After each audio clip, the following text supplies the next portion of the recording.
I've been saying this for a long time, that it's about time that we had some polling that was exclusively done in the marginal electorates, so we can start getting a real picture about what is going to happen in September.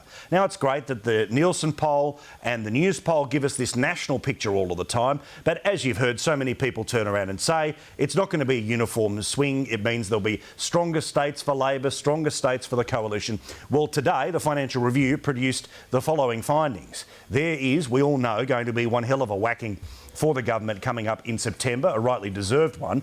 But how's this?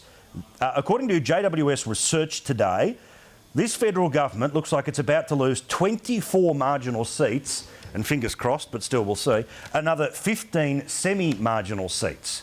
In New South Wales alone, Greenway, Robertson, Lindsay, Banks, Reid, Page, Eden Monaro, Parramatta, Kingsford Smith and poor old Tomo Indobell. I don't know why there's an asterisk next to him. It's obviously because he's an independent, but I like to think it's because the people are especially excited about kicking him out. In other parts of the country, the swings are different, but as you can see there, oh, poor old Craig Emerson, he could lose his job in September. That would be frightful, wouldn't it?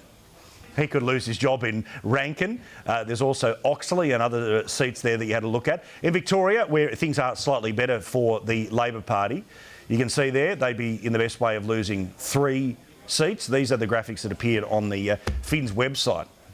In WA, all 3 Labor MPs could go.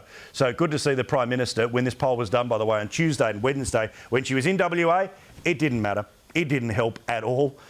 In other pictures and other places around the country, I can tell you that 1 seat would go in the Northern Territory, the 1 seat would go in the Northern Territory, and also in South Australia. That'd be the one place where there is some belief and some hope for the Labor Party. They won't lose any seats at all. Could be another 2 seats going in Tasmania. This is the type of polling that we need, not just because it reaffirms our perceptions of what's going to happen in September, because this is where the election is going to be fought.